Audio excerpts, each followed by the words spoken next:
year, new me. Hello, welcome back to my channel. Happy New Year's, guys. It's 2025, new year, fresh start, new year, new me. Today, I'm going to be taking you guys along through my 2025 reset routine. If there's one thing you need to know about me is that I am the biggest fan of New Year's resolutions. I love a fresh start. I love goals. I love having plans and, setting something in place and something to look forward to. So that is what we're going to be doing today. I'm going to be taking you guys along. I'm going to be setting my goals for 2025, reflecting on last year a little bit. I'm going to make my vision board for the year. I also want to do a little bit of cleaning and organization around my room as well. I am really excited to start this year on a good note, and I hope you guys are ready along with me. So before we get into our New Year's planning, I personally really love to take some time to reflect on the previous year. I think it's also really fun to look back on sort of achievements and things you accomplished in the previous year as sort of like a gratitude thing. I think gratitude and just appreciating where you are in life in general is just a great practice to have, but especially during the new year, I think it could really help you motivate and kind of look to see where you want to go in the next year. So let's talk about my goals from last year. I made a list of just a few things I want to focus and work on. I'm just gonna run through them really quick and let you know if I succeeded, failed, and kind of how I did. So I made a word of the year for 2024, and this was the first time I'd ever done that. I really wanted something to kind of encompass and embody what I wanted 2024 to be. And so my word for 2024 was consistency, which was kind of like a shorthand for the longer phrase, which is consistency over perfection. If you guys watched my winter arc video, I talked about this, but basically in a nutshell, it's the idea and concept that you are trying to, instead of like being perfect, taking small steps every day for the long term, which is really how you achieve your goals and see progress. And for me, I would definitely say that I felt like I embodied this word a lot this year. 2024 tested me like to the max. Like, it was hard. But one thing I will say I was really good at was trying to stay consistent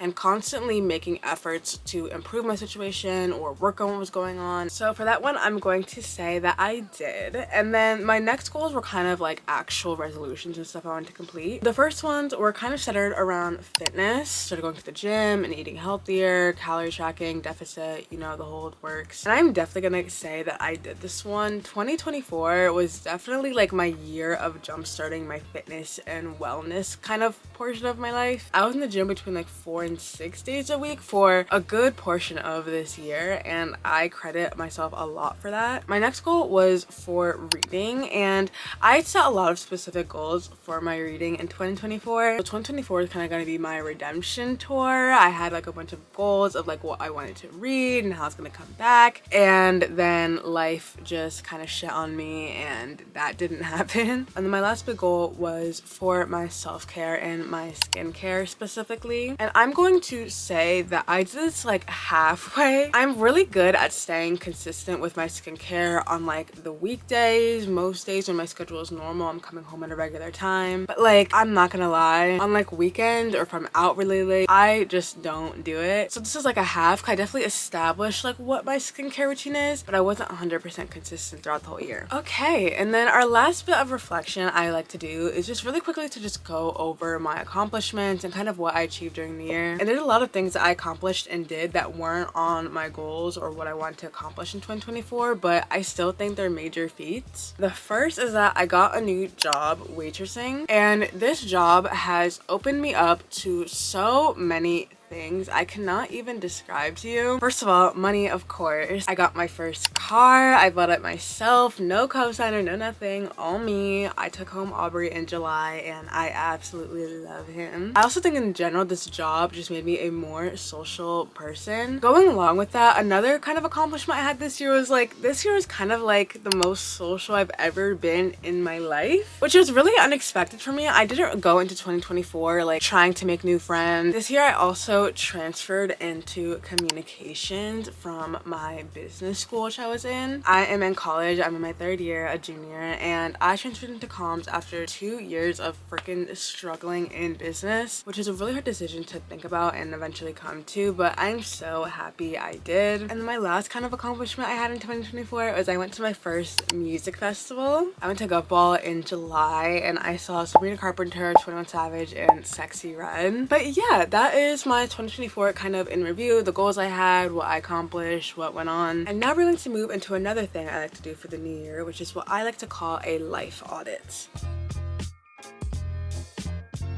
So I moved upstairs for a second so we can now move on to our life audit. I don't know where exactly I heard of this for the first time. It was like maybe 2 years ago or so. But basically the idea is that companies kind of around the world, like businesses, will do these internal audits of their businesses. They'll go through their records, their financial statements, and kind of see what the health of the company is looking like. The kind of concept of a life audit is the same thing, but for your life. I like doing this a lot before I finalize my New Year's resolutions because I feel like it really helps you get an overall snapshot of what you want to focus on in the year. So for me, last year, the different kind of aspects I looked at in my life were how I was doing first, like personally. So I did physically, mentally, and emotionally, and then spiritually, or I guess like if you have religion in your life, like religiously how you're doing. And then I did friends, family, social life, and then academics. And then I have my journal here. This is gonna be my new journal for 2025 that I'm starting, but I'm just going to kind of reflect on how I'm feeling about these different topics and aspects of my life in this year, and I feel like that will help me really finalize these goals. So we're gonna sit back and do some reflection now.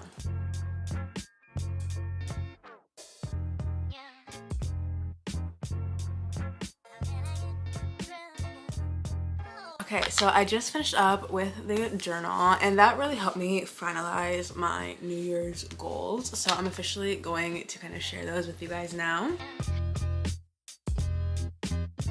I really have been trying to move away from the idea of doing yearly goals and more focusing on doing quarterly things. That way I can be more focused and on track. But I do still like to come up with a couple of things I do want to focus on throughout the year and write them down. So I'm going to share those here. So first, my word of the year. I like to have, like I said, a word that kind of keeps me focused and on track and what I want to aspire to. And similar to last year, my word of this year is not specifically like a word, but it's more of a concept. But that is the idea of uncomfortable. I want to start being more comfortable with being uncomfortable in my daily life, which basically means uncomfortable with feelings or thoughts, pushing myself out there and trying more new things. Also just in general being, I guess, more uncomfortable in life. And you can apply that to anything. Like for instance, I have definitely shied away from starting a YouTube channel because it's been something that makes me uncomfortable and nervous to post myself online. But I really have been trying to work towards pushing past this feeling because that's when truly you see a lot of growth and change in your life.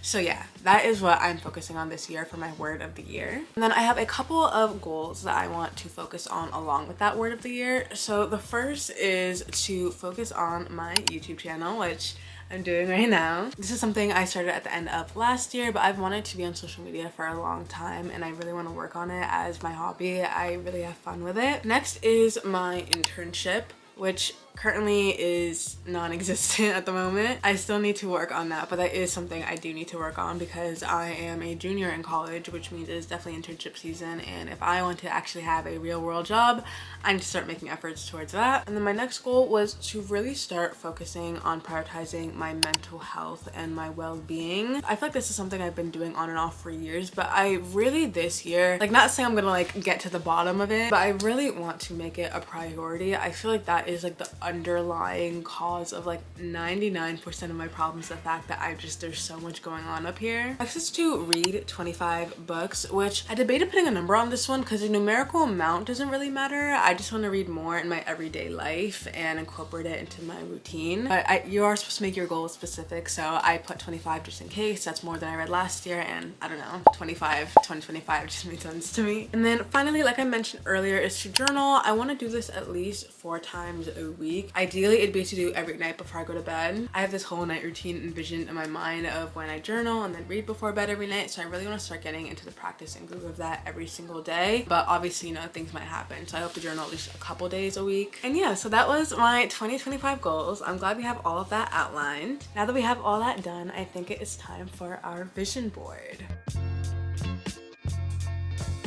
Okay, so now it is time to make our vision board. This is arguably my favorite part of New Year's planning. I love seeing like a visual representation of everything I want for the year. So I'm coming to you live from my desk and we are gonna put that together. I have my iPad here, but I'm just going to screen share on the screen so you guys can see what I'm doing. I use Canva to create all of my vision boards. I love Canva. I highly recommend it if you haven't used it already. I'm gonna show you guys mine from last year first. This is the one I made for 2024.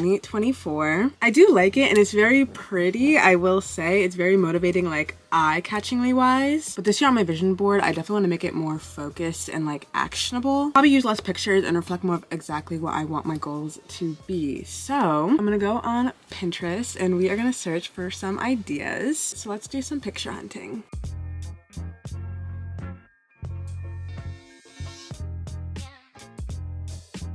Okay, so we have enough pictures now. I think it is now time to make the vision board. Now I'm just gonna go into Canva and lay down all the pictures. I usually just kind of see what happens, look what the vibes are, see where things kind of look best and figure that out from there.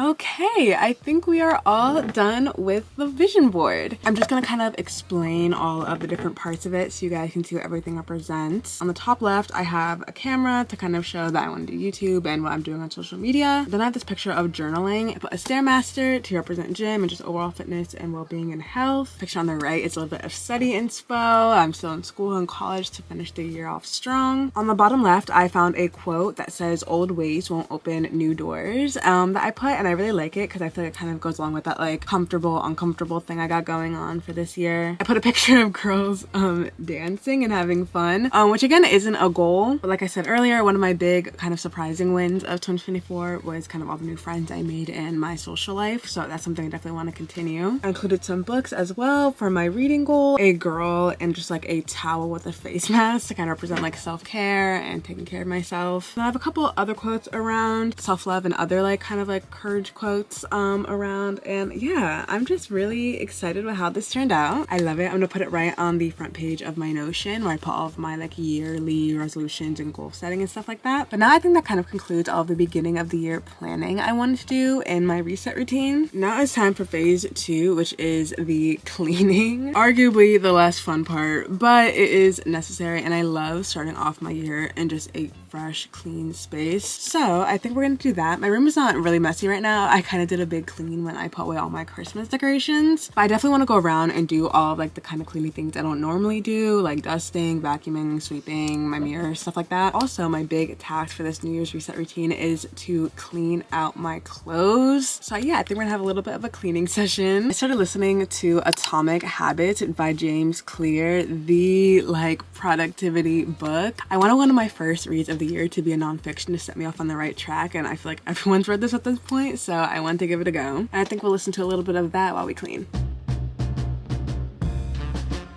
Chapter 3, How to Build Better Habits in 4 Simple Steps.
Okay, so room is all done. Very, very happy with the progress we made so far. It looks amazing. I wanted to start in on my closet clean out tonight, but I already know that's a whole project and a half and I have work tomorrow. So I think we'll take a little pause for now and then I'll come back to you tomorrow to pick up with the clothes.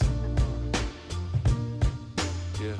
Hello. Okay, so it is the next day. I just got out of work and it is the last day of our little reset routine, which is when we are going to take care of the closet. I'm not gonna lie, y'all, as much as I want this done, this is the thing I am looking forward to the least about this video, mainly because I just know it's gonna be a massive process, but I am looking forward to finally having this done and my closet and drawers actually be able to function again. So what I'm gonna do is I'm gonna go through all of my clothes on the rack. I'm gonna take everything off and then see if number one, I'm gonna keep it, I'm gonna donate it, or I'm going to put it away like in bins because it's out of season. I never did my proper like summer to winter switch in here. I just brought all of my winter clothes in. So it's just way too packed, and between all the Christmas presents I got and stuff, I don't have any room for anything. So we're gonna do that, and then I'm gonna go through my drawers as well. You can't see, but I just hit my dresser, and I have these 3 big drawers as well as 3 little ones in this like little plastic container I have. So I think I'm gonna grab some clear plastic bins, put on a podcast, and we're gonna get started.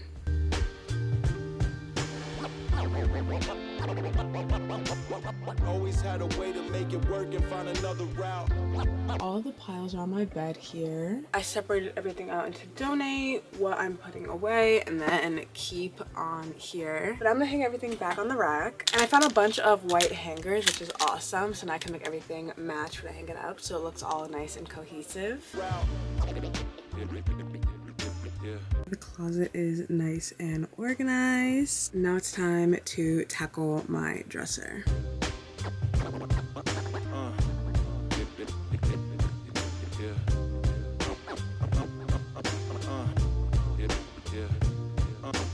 Whew, okay, we finished, finally. That took quite a bit of mental energy. I hate doing closet cleanouts. It feels like such a relief. I put my laundry away that I just did, and like for the first time in months, I didn't have to like cram everything in there. It's the little things in life, man, I tell ya. Anyway, I think with that done, that is the final thing on our checklist for our 2025 New Year's reset. This has been such a good introduction to 2025. I feel so prepped and ready for this new year. I hope you guys enjoyed. Let me know, what is your biggest goal for this year in 2025, or like what habit are you putting into place? What area of your life are you focusing on? And yeah, thank you guys so much for watching. Don't forget to like and subscribe, and I will see you in the next one.